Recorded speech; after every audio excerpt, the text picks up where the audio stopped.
नमस्कार, सत श्री अकाल, आदाब, राम राम। मैं यशपाल सिंह बघेल एक बार फिर से आपका हार्दिक स्वागत करता हूं आपके अपने YouTube चैनल एग्जाम योद्धा 2020 में। जैसा कि दोस्तों आपको पता है, हम इतिहास पढ़ रहे थे। इतिहास में दोस्तों हमारा मुगल साम्राज्य वाला पोर्शन चल रहा था, जिसमें दोस्तों हमने कहां तक करा दिया था, जहांगीर तक करा दिया था।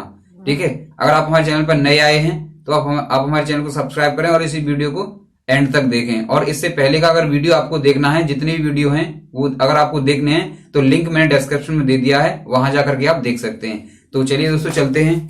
जहांगीर कंप्लीट हो गया था। जहांगीर में 2 पॉइंट रह गए थे। जहांगीर काल में क्या था, जहांगीर का जब मैं करा रहा था आपको जहांगीर, तो उसमें 2 पॉइंट रह गए थे, उसमें लिख लेना आप। जहांगीर का जो समय था वो क्या, स्वर्णिम काल माना जाता है। जहांगीर का जो समय था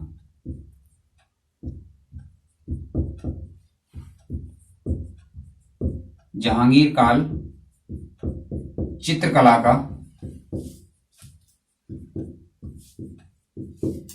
का स्वर्णिम काल माना जाता है। यानी इस टाइम पे चित्रकला का बहुत ज्यादा प्रचार प्रसार हुआ था और मतलब चित्रकला के क्षेत्र में बहुत ज्यादा उपलब्धि इस टाइम पर हासिल हुई थी। ठीक है, तो चित्रकला का स्वर्णिम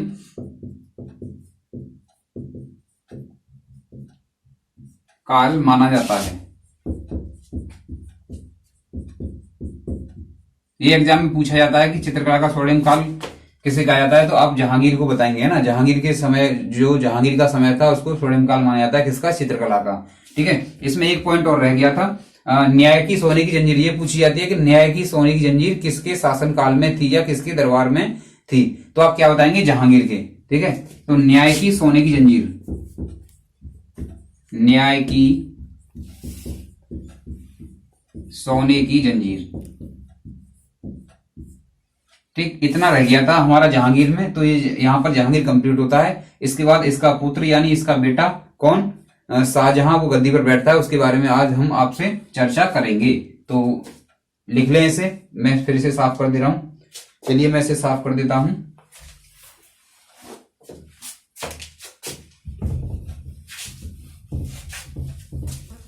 चलिए बात करते हैं अब किसकी, शाहजहां की।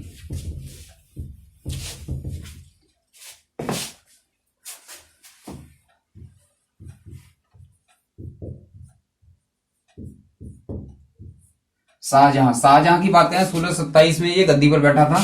1627 में क्या था, ये गद्दी पर बैठा था ना 1627 में। कहां से कहां तक शासन किया था इसने? 1658 तक, 1658 ईडी। ठीक है, यहां तक इसने शासन किया था। कुछ इतिहासकारों के अनुसार ये फरवरी 1628 में गद्दी पर बैठा था, है ना। कब बैठा था ये? 1628 में। ठीक, चलिए बात कर लेते हैं। ये मैंने दोनों डेट बता दी है। वैसे ये एग्जाम में नहीं पूछी जाती डेट कि शाहजहां ने कब से कब तक शासन किया था। ठीक है, तो चलिए बात करते हैं इसके बारे में। इसके बारे में दोस्तों अगर बात करें तो आसफ खान ने क्या किया था, ये जो अंतर आया था ये किसकी वजह से आया था? ये आसफ खान की वजह से आया था। क्यों आया था आसफ खान की वजह से? क्योंकि आसफ खान कौन था, मैंने पिछले लेक्चर में बता दिया है। उस लेक्चर को आप देख सकते हैं। ठीक है, जितने भी करेक्टर हैं वो सब पता चल जाएगा आपको कि कौन कौन क्या क्या है, किससे किसका रिलेशन है।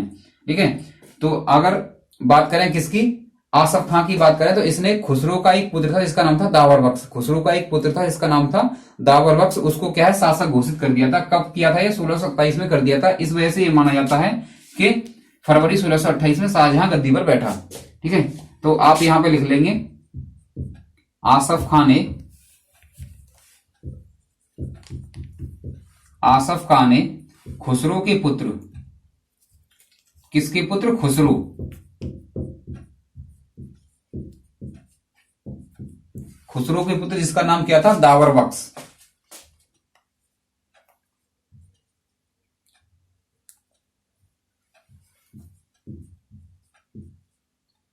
दावर बख्श क्या नाम था? जिसका नाम था दावर बख्श। ठीक है, दावर बख्श। दावर बख्श को क्या कर दिया? शासक घोषित कर दिया, है ना।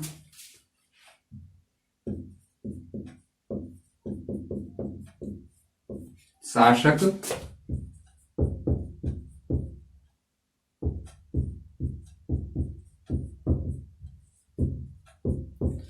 शासक घोषित कर दिया, ठीक है। लेकिन शाहजहां ने क्या किया, शाहजहां ने क्या किया, इसको दावर बख्श की हत्या करवा दी, ठीक है। शाहजहां ने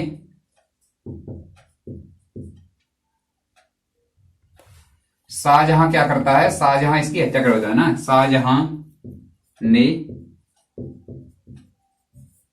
इसकी हत्या करवा दी, ठीक है। क्या करवा दी, इसकी हत्या करवा दी। चलिए आगे बात करते हैं। इसकी हत्या करवाई, तो इसकी हत्या के बाद क्या है, शाहजहां ने शहरयार सहित, यानी जो शहरयार था इसका भाई, शहरयार सहित अपने जितने भी भाई थे सबकी हत्या कर दी। क्यों कर दी, गद्दी पर बैठने के लिए ना। शाहजहां ने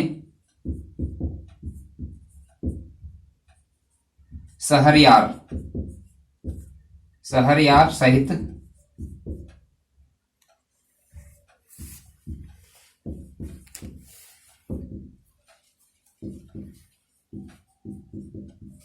सभी भाइयों की हत्या करवा दी, ठीक है। सभी भाइयों की हत्या करने के बाद इसने और क्या काम किया, इसने जो नूरजहां थी, ठीक है, इसने क्या किया, जो नूरजहां थी शाहजहां ने, है ना, तो जो नूरजहां थी उसको क्या किया, पेंशन देकर के लाहौर भेज दिया, है ना, क्योंकि नूरजहां भी परेशान करेगी जब यहाँ पे रहेगी। तो इसने सोचा कि अब शहरयार सहित सबकी हत्या कर दी, खुसरो के पुत्र दावर बख्श की हत्या कर दी, अब तो शासक ये बनी गया था, है ना। इसने सोचा नूरजहां परेशान करेगी, तो इसने नूरजहां को भी यहां से भेज दिया पेंशन देकर के। तो इसने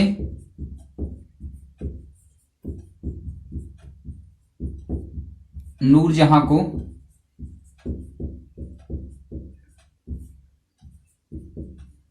पेंशन देकर कहां भेज दिया, लाहौर भेज दिया, है ना।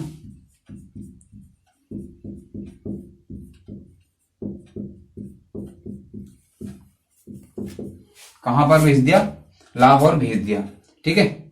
चलिए आगे बात करते हैं। इसने क्या किया था, इलाही संवत चलती थी उस टाइम पे। क्या चलता था उस टाइम पे, इलाही संवत चलती थी, यानी तारीख देखने के लिए कि कब कितनी कौन सी तारीख को क्या क्या हो रहा है। तो उस टाइम पे क्या चलती थी, इलाही संवत चलती थी। और इलाही संवत को इसने क्या किया, इसको इलाही संवत को बंद कर दिया और इसने हिजरी संवत स्टार्ट कर दी वहां से। तो ये पूछा जाता है कि हिजरी संवत को किसने चलाया, तो आप क्या बताएंगे, शाहजहां ने चलाया। इलाही संवत के स्थान पर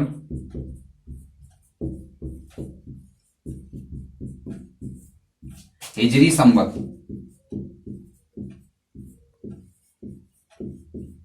शुरू की। इसने क्या शुरू कर दिया, इलाही संवत के स्थान पर हिजरी संवत को इसने शुरू कर दिया, ठीक है। चलिए आगे बात करते हैं। आगे दोस्तों अगर बात की जाए तो इसने सिजदा और पैबोस प्रथाएं जो होती थी, जो दरबार में चलती थी, सिजदा और पैबोस, किसने शुरुआत की थी, इसकी बलबन ने शुरुआत की थी, ठीक है। तो इसने क्या कर दिया, सिजदा और पैबोस को बंद कर दिया। सिजदा और पैबोस,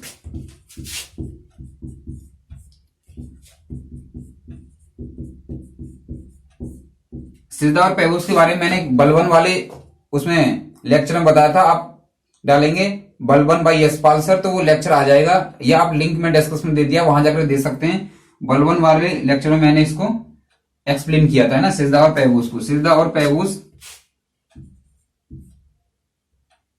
प्रथाएं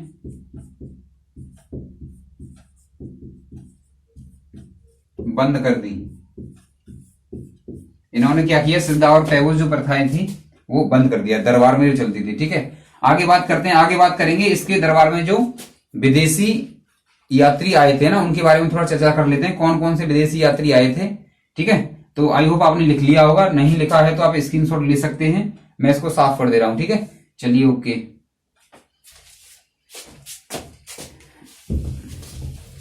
इसको आप ध्यानपूर्वक पढ़ते रहें, यानी देखते रहें, आपको आधा तो इसमें देखने से याद हो जाएगा, एक बार और देख लेंगे या आप इसको रिटर्न कर लेंगे तो ये आपको पूरा याद हो जाएगा, ठीक है। और एग्जाम का कोई पता नहीं, वो कहते हैं ना कि लेवल इतना हार्ड नहीं आता, तो कहीं से कुछ भी पूछा जा सकता है, सब कुछ सिलेबस में। अगर हिस्ट्री लिख दिया ना उसने, अगर सिलेबस में हिस्ट्री लिख दिया तो हिस्ट्री में वो कुछ भी पूछ सकता है, प्राचीन भारत से लेकर के आधुनिक भारत तक, ठीक है। तो ये नहीं सोचेंगे कि आधुनिक भारत में से ज्यादा आता है या प्राचीन भारत में से या मध्यकालीन भारत में से, कहीं से भी आ सकता है आपके लिए। ठीक है, तो चलते हैं, चलिए आगे विदेशी यात्री के बारे में बात करते हैं। विदेशी यात्री कौन कौन से आए थे ये हम देखेंगे। ठीक है, तो चलिए देखते हैं विदेशी यात्री के बारे में। तो पहले अगर यात्री के बारे में, तो वर्नियर, पहले के बारे में बात करें, कौन आए थे? वर्नियर। वर्नियर, वर्नियर न, वो नापने वाला वर्नियर मत समझ लेना। ठीक है, वर्नियर, वर्नियर की अगर बात करें तो एक कौन सा था, ये कहां का था? फ्रांसीसी था, ये फ्रांसीसी था। और ये क्या था? चिकित्सक था ये।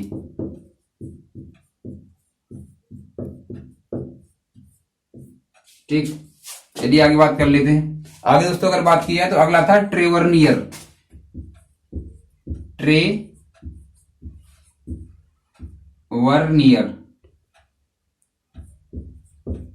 क्या था? ट्रेवर्नियर क्या था? ट्रेवर्नियर, है ना। ट्रेवर्नियर की बात करें तो ये कहां का था? ये भी फ्रांसीसी था। ये कहां का था? ये भी फ्रांसीसी था।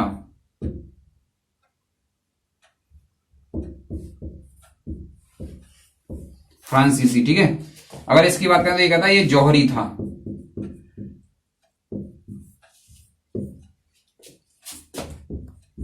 ठीक है, आगे बात कर लेते हैं। आगे अगर बात की जाए तो आगे कौन है? मनुची। कौन है? मनुची। मनुची के बारे में अगर बात करें तो ये इटालवी था, ये यानी इटली का था ये ना, इटालवी था। और यहां पर ये क्या करता था? ये तोप चलाने का काम करता था। किसके? यहां पर शाहजहां के यहां पर ये क्या करता था? तोप चलाने का काम करता था। ठीक है, तो ये कहा था इटालवी था, यानी इटली का था ये, इटालवी। और ये क्या करता था? तोप चलाने का काम करता था ये, तोप चलाने का काम करता था। चलिए आगे बात कर लेते हैं। आगे और वेरी वेरी इंपॉर्टेंट, एग्जाम में कई बार पूछा जा चुका है, आप इसे ध्यान रखेंगे। इसका नाम है पीटर मुंडी। पीटर मुंडी किसके दरबार में आया था? किसके शासनकाल में आया था? तो आप बताएंगे शाहजहां के टाइम पर ये आया था ना, पीटर मुंडी। पीटर मुंडी की अगर बात करें तो ये क्या था? पीटर मुंडी, पीटर मुंडी की अगर बात करें तो ये इंग्लैंड का था। और ये अकाल का उल्लेख किया है इसने किसका उल्लेख किया? अकाल का उल्लेख किया। ये कहां का था? इंग्लैंड का था ये।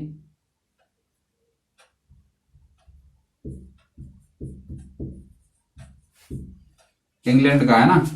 और इसने किसका उल्लेख किया है? अकाल का।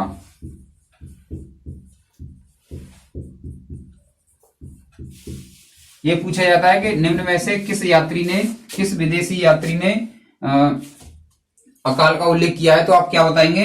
पीटर मुंडी बताएंगे। कई बार एग्जाम में पूछा जा चुका है, इसीलिए ये जो है इंपोर्टेंट रहेगा आपके एग्जाम के लिए। ठीक है, तो ये समझ में आ गया होगा। इसके बाद चलते हैं निर्माण कार्य के बारे में बात करते हैं। किसके बारे में बात करेंगे? निर्माण कार्य के बारे में बात करेंगे। शाहजहां के समय पर जो निर्माण कार्य हुए थे।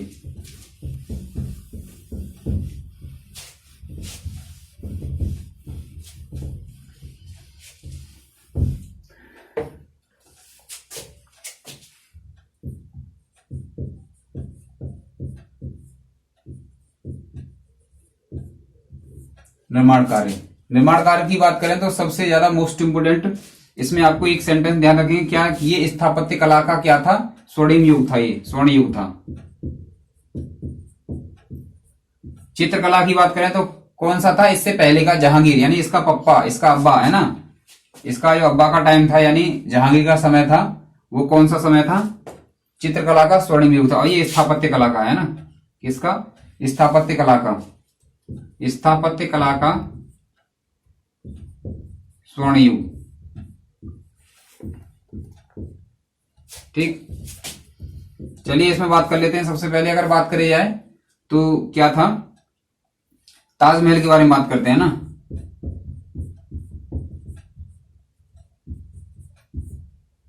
ताजमहल से क्वेश्चन बन जाता है कभी कभी। ठीक है, ताजमहल की बात करें तो ये कहां पर है? आगरा में है, सबको आपको पता ही होगा। कहां पर है? आगरा में। आगरा में कहां पर? यमुना नदी के किनारे, यमुना नदी के किनारे। यमुना नदी किसकी सहायक नदी है? गंगा की। ठीक है, यमुना नदी हिमालय से निकलकर कहां चली जाती है? गंगा नदी में मिल जाती है। ठीक है, आगे दोस्तों अगर बात करें इसकी, तो किसकी याद में बनवाया था इसने? मुमताज की याद में बनवाया था। मुमताज की याद में बनवाया इसने, मुमताज की याद में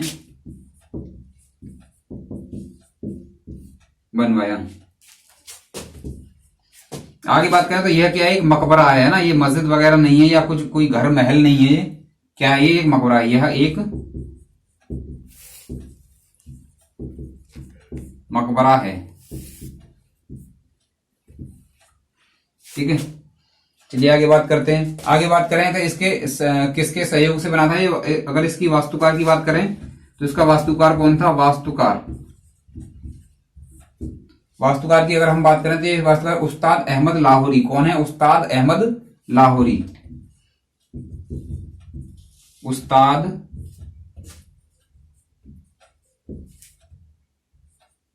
अहमद लाहौरी, ये वास्तुकार है, इन्होंने इसको डिजाइन किया था। ठीक है, सहयोग की बात करें, सहयोग किसने किया? सहयोग तो ईशा खान ने इसका सहयोग किया था। किसने किया था? ईशा खान ने इसका सहयोग किया था। सफेद संगमरमर का बना हुआ है, मकराना पत्थर का बना हुआ है ना, मकराना जो सफेद संगमरमर होता है उसका बना हुआ है ये ना, मकराना के सफेद संगमरमर,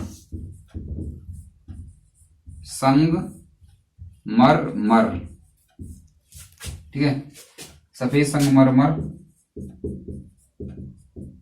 का बना है।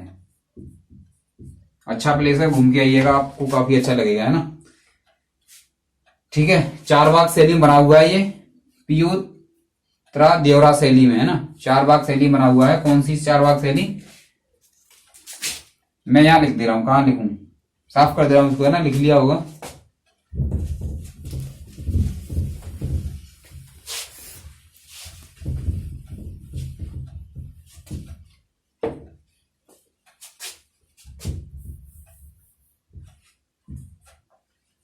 चलिए, क्या बता रहा था मैं आपको? ये क्या है? चारबाग शैली बना हुआ है। किसमें? चारबाग शैली बना हुआ है, चारबाग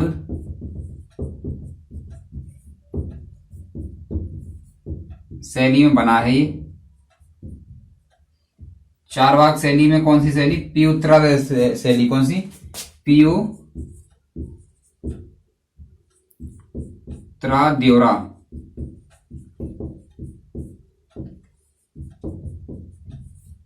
शैली। और इसके चारों तरफ क्या है? चार दीवारी है। इसके चारों तरफ क्या है? चार दीवारी है। ये आप इसको ध्यान रखेंगे। ठीक है, चलिए आगे बात करते हैं। अगले अगर बात करें तो आगे और क्या बसाया था इसने? क्या निर्माण कार्य रहा इसका?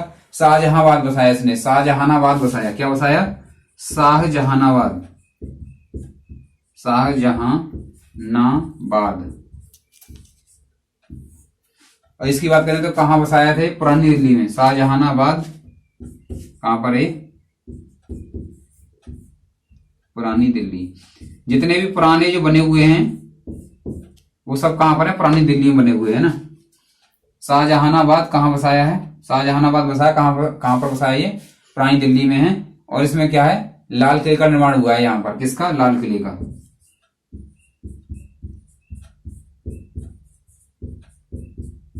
शाहजहानाबाद में क्या करवाया? लाल किले का निर्माण करवाया इसने, लाल किला का निर्माण।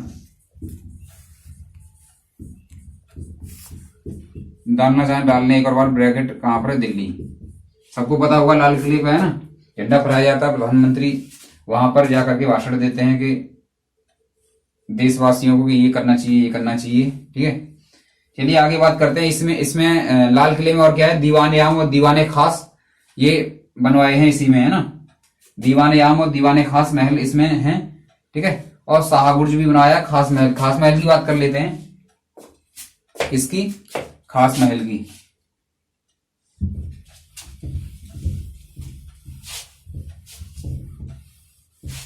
लाल किले की बात करें तो लाल किले में क्या क्या है?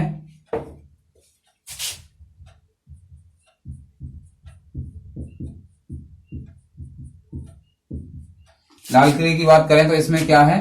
दीवाने आम है। क्या है इसमें? दीवाने आम है, दीवाने खास है। दीवान ए आम,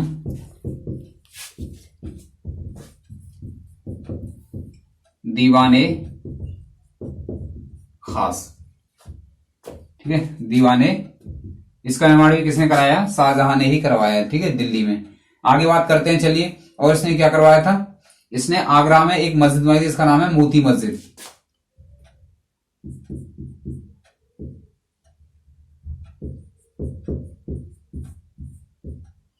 मोती मस्जिद। मोती मस्जिद की बात करें, मस्जिद, मोती मस्जिद, ये बात करें तो कहां पर है ये? आगरा। इसका निर्माण किसने करवाया? शाहजहां ने करवाया, ठीक है। चलिए आगे बात कर लेते हैं। दिल्ली में क्या है? दिल्ली में क्या है? एक जामा मस्जिद है। दिल्ली में क्या है? जामा मस्जिद है, जामा मस्जिद।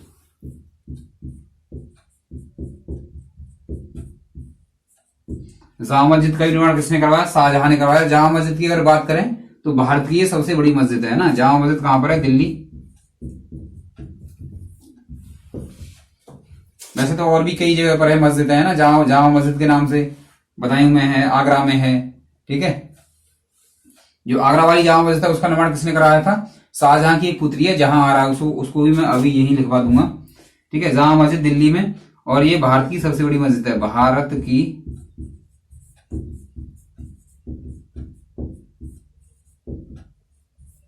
सबसे बड़ी मस्जिद।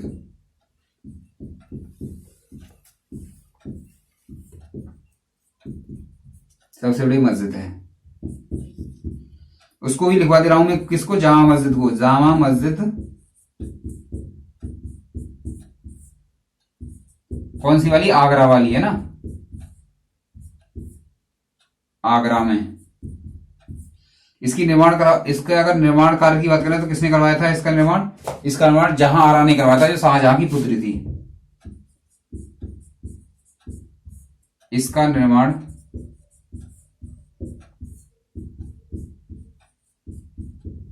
जहां आरा ने करवाया। और जहां आरा कौन थी? जहां आरा शाहजहां की पुत्री थी, ठीक है। आप ये ध्यान रखेंगे, आप अपने आप भी इसे लिख लेना, ठीक है। तो मैं इसको साफ कर दे रहा हूं। आई होप ये आपकी समझ में आ गया होगा, ठीक है। सब क्लियर हो गया ही होगा, ठीक है। दीवाने आम, दीवाने खास, ये हो गया। और एक शाहबुर्ज भी है। क्या है इसमें? शाहबुर्ज, शाहबुर्ज। और क्या है? खास महल भी है ना, उसको भी ध्यान रखें, खास महल। ये सब कहां पर है? लाल किले में, ठीक है। चलिए हो गया क्लियर। आगे बात करते हैं।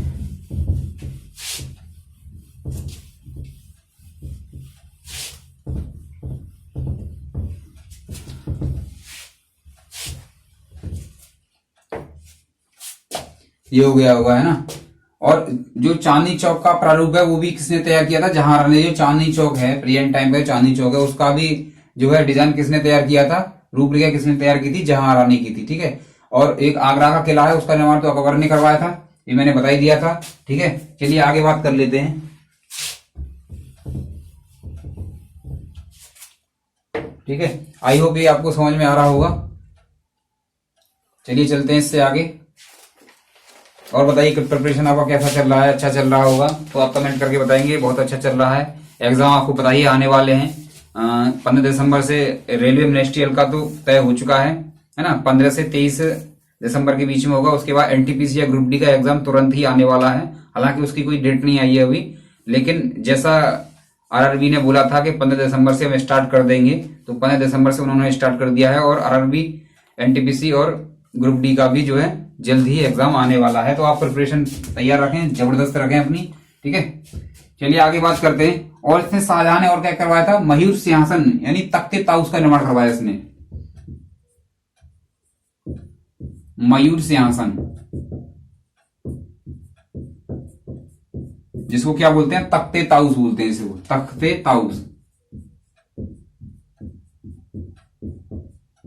तख्ते ताउस का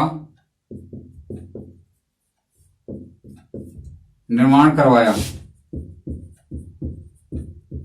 जो मयूर सिंहासन था उसमें क्या था, कोहिनूर हीरा लगा हुआ था। इसमें किसमें, मयूर सिंहासन में। इस सिंहासन में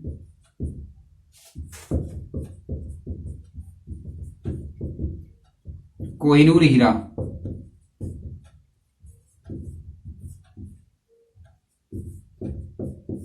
कोहिनूर हीरा लगा हुआ था। क्या लगा हुआ था, कोहिनूर हीरा जो है इसमें किसमें लगा हुआ था, मयूर सिंहासन या तख्ते ताउस में लगा हुआ था। ठीक है, चलिए अब बात करते हैं ये कोहिनूर हीरा जो है इंडिया में था, तख्ते ताउस में लगा हुआ था। अब ये कैसे पहुंचा, कौन ले गया इस सिंहासन को, मयूर सिंहासन को, तो चलिए बात करते हैं। तो एक ईरान का शासक था, ईरान।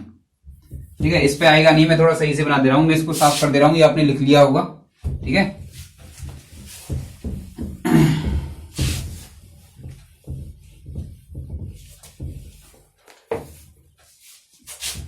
यहां पे ईरान का एक शासक है, ईरान। यहां पे ईरान का शासक है, इसका नाम है नादिर शाह। इसका नाम क्या है, नादिर शाह।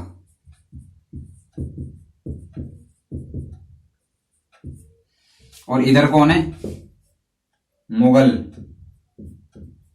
इधर मुगल शासक है, इसका नाम क्या है, शाह रंगीला, मोहम्मद शाह रंगीला। क्या नाम है इसका, मोहम्मद शाह रंगीला। इसको रोशन अख्तर भी बोलते हैं। क्या बोलते हैं इसको, रोशन अख्तर। ठीक है, नादिर शाह इस पर आक्रमण कर देता है, किस पर, रोशन अख्तर पर। कब कर देता है, 1728 में। किसने, 1739 में करता है। अब ये मत बोलना कि कहाँ यहाँ चल रहे हैं, कहाँ वहां पहुंच गए ना। मैं मयूर सिंहासन के बारे में थोड़ा बता रहा हूं, कैसे ये इंडिया से चला गया। ठीक है, 1739 ईडी में ये क्या करता है, आक्रमण करता है। और इसकी बात करें सेनापति, किसके सेनापति की बात करें, नादिर शाह की अगर सेनापति की बात करें, सेनापति तो कहना आदिल शाह अब्दाली। कौन था ये, अहमद शाह अब्दाली। कौन था सेनापति इसका, अहमद शाह अब्दाली। इस पर आक्रमण कर देते हैं ना, तो ये जीत जाते हैं, इधर जीत हो जाती है और इधर क्या हो जाती है, हार हो जाती है। हार हो जाती है तो ये क्या है, मयूर सिंहासन को अपने साथ ले जाते हैं। मयूर सिंहासन ले गया। ठीक है, नादिर शाह की अगर आगे बात कर लें तो नादिर शाह को क्या बोला जाता है, नादिर शाह को ईरान का नेपोलियन कहा जाता है। इसको क्या कहा जाता है, ईरान का नेपोलियन। कभी क्वेश्चन बन जाएगा ईरान का नेपोलियन किसे कहा जाता है, तो आप क्या बताएंगे, नादिर शाह को बताएंगे। ठीक है, ईरान का नेपोलियन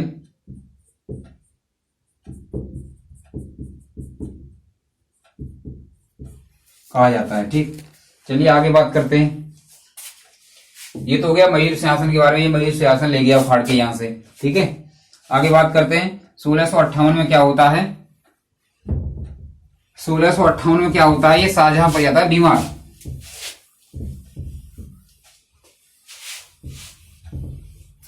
सोलह सौ अट्ठावन में क्या होता है, 1658 एडी में, 1658 एडी में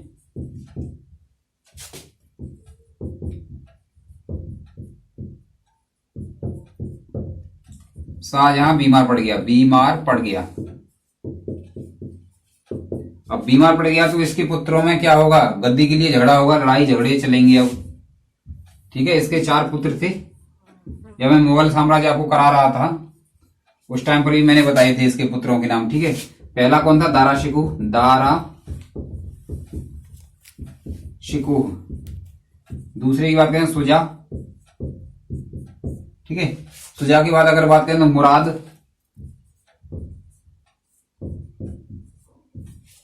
और इसके बाद बात करें तो औरंगजेब।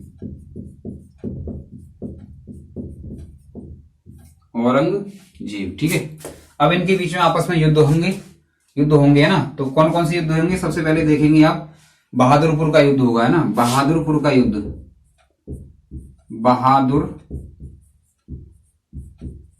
का युद्ध। ठीक है, ये बहादुरपुर है कहां पर, ये यूपी में है। कहां पर है ये, यूपी डाल लेना आप, है ना। अगर इसकी बात करें तो ये हुआ कब था, ये हुआ था 1658 में, 1658 हुआ था। किस किस के बीच में हुआ था ये, इसकी अगर बात करें तो ये दारा के बीच में हुआ था। किसके बीच में हुआ था, दारा के बीच में, दारा शिकू, है ना। दारा और वर्षस किसके बीच में हुआ था, सुजा के बीच में। किसके बीच में हुआ था, सुजा। और दारा ने क्या किया, दारा ने सुजा को सुझा दिया। दारा ने क्या किया, सुझा दिया इसको, है ना। तो इसकी जीत होती है, किसी दारा की जीत हो जाती है और सुजा की क्या हो जाती है, हार हो जाती है। ठीक है, यहां तक क्लियर। आगे बात करते हैं फिर से, इसको मैं साफ कर दे रहा हूं।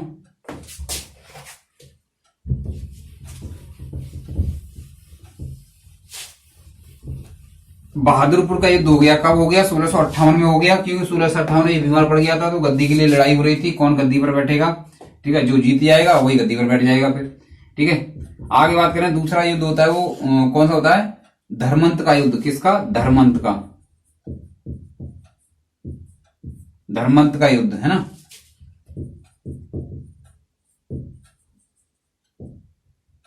ये 1658 में होता है और ये कौन सा क्षेत्र है, मध्य प्रदेश वाला, मध्य प्रदेश। कौन सा है ये क्षेत्र, मध्य प्रदेश का। ये किस किस के बीच में होता है, दारा के बीच में और दारा के बीच में, और ये होता है औरंगजेब के बीच में। जो लास्ट तक जीतता रहेगा ना, जो लास्ट में बचेगा वही जो है गद्दी पर बैठेगा। तो यहां बात करें तो दारा की यहां पर हार हो जाती है, इस बार दारा हार जाता है ना, और इसकी क्या हो जाती है, जीत हो जाती है औरंगजेब की। आगे बात करते हैं, धर्मंत के युद्ध के बाद जो अगला युद्ध होता है वो होता है सामूगढ़ का युद्ध। कौन सा, सामूगढ़ का युद्ध, सामूगढ़ का युद्ध।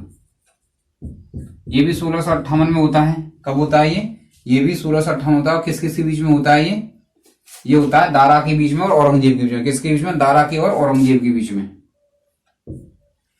सामूगढ़ का युद्ध, है ना। सामूगढ़ की अगर बात करें तो ये कहां पर है, यूपी में है।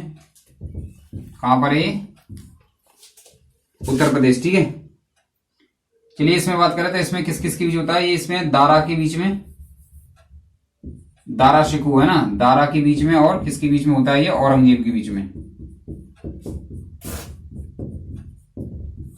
किसके बीच में होता है, दारा के बीच में और औरंगजेब के बीच में, जिसमें क्या होता है, दारा फिर से हार जाता है। दारा फिर से हार गया, औरंगजेब क्या होता है, ये जीत जाता है। ठीक, अगले युद्ध की बात करते हैं। अब क्या होता है, खजुआ का युद्ध। कौन सा, खजुआ का युद्ध।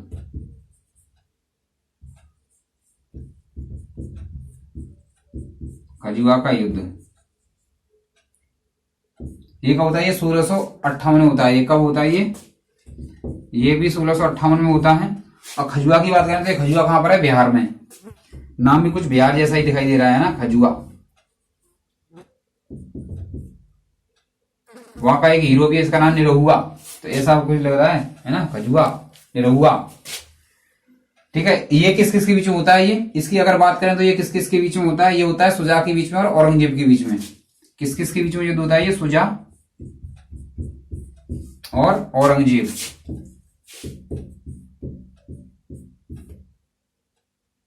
औरंगजेब, इसमें क्या होता है, इसमें औरंगजेब जीत जाता है फिर से। तो आप दिखाई दे रहा होगा औरंगजेब, औरंगजेब, औरंगजेब। इसका मतलब इनमें सबसे ज्यादा ताकतवर, से सबसे ज्यादा मजबूत कौन है इसमें, औरंगजेब। ठीक है, तो चलिए एक युद्ध और रह गया है, उसको भी देख लेते हैं।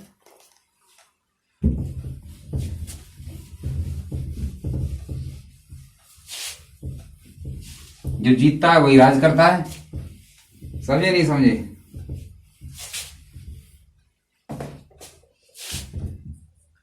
चलिए लास्ट युद्ध की बात कर लेते हैं। लास्ट कौन सा? दोराई का युद्ध। कौन सा है? दोराई।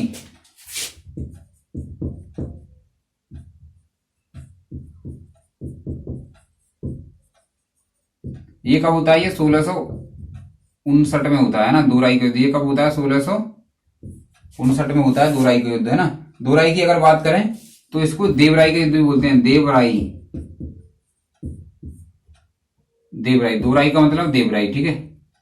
ये यहां देख लेना इसको। ये किसके बीच में होता है? ये दारा के और औरंगजेब के बीच में होता है। दारा के और औरंगजेब के बीच में होता है। औरंगजेब, ठीक है। अगर इसकी बात करते हैं यहाँ पर ये हार जाता है, यहाँ पर ये हार जाता है। इसकी बात करते हैं तो यहाँ पर ये क्या होता है? जीत जाता है ये, ठीक है। इतने युद्ध हैं, इनमें ये होता है। उसके बाद क्या होता है? औरंगजेब गद्दी पर बैठ जाता है। और 1666 में क्या होता है? औरंगजेब वाले लेक्चर में बताऊंगा मैं आपको किस प्रकार इसने क्या किया। इसने औरंगजेब क्या करता है? अपने पिता को, शाहजहां को लाल किले में बंद कर देता है, यानी जेल में बंद कर देता है, कैद कर लेता है, ठीक है। और ये खुद गद्दी पर बैठ जाता है। इसके बाद क्या होता है? औरंगजेब की तबीयत और ज्यादा खराब, इसकी शाहजहां की तबीयत और ज्यादा खराब हो जाती है। और 1666 में इसकी क्या होती है? 1666 एडी में, 1666 एडी में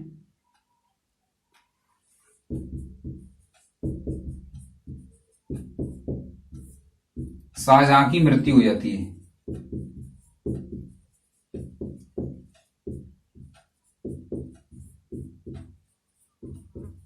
ठीक है। यहां पर क्या होता है? देखो, औरंगजेब बड़ा ही क्रूर शासक था, क्रूर टाइप का, है ना। दया नहीं थी इसके अंदर बिल्कुल भी। इसने क्या किया? अपने भाइयों को इसने युद्ध में मार मार के जो है मार दिया सबको। और ये क्या है? 1666 एडी में इसने, इसके पिता की मृत्यु हो जाती है, क्योंकि इसने भी बहुत ज्यादा प्रताड़ित किया था इसको। लाल किले में बंद कर दिया, यानी जेल खाने में इसको बंद कर दिया, ठीक है। और इस प्रकार इसकी तबीयत और ज्यादा बिगड़ गई और इसकी मृत्यु हो जाती है शाहजहां की, ठीक है। उसके बाद क्या होता है? औरंगजेब आराम से अपना शासन चला ही रहा होता है। इसके बारे में बात करेंगे, औरंगजेब के बारे में, कल अगले लेक्चर में। तो आप बने रहिए हमारे चैनल पर। और आपने अभी तक चैनल हमारा सब्सक्राइब नहीं किया तो सब्सक्राइब करिए, ठीक है। और हमारी जितनी भी क्लास हैं, आप लिंक में डिस्क्रिप्शन में दे दिया है, चाहे वो योद्धा ट्रिक की क्लास हो। ट्रिक के माध्यम से भी हमने बहुत सारी ट्रिक करा दी है, तो 72 के समथिंग हमारी ट्रिक हो गई है, आप देख सकते हैं जा करके, है ना। उसमें हिस्ट्री की ट्रिक है, सभी प्रकार कौन से दरबार में कौन सा, किस किस दरबार में कौन कौन से जो है यात्री आए थे, उस सब का ट्रिक है, ठीक है। तो इसी के साथ दोस्तों आप स्वस्थ रहें, मस्त रहें, अपनी प्रिपरेशन करते रहें। धन्यवाद।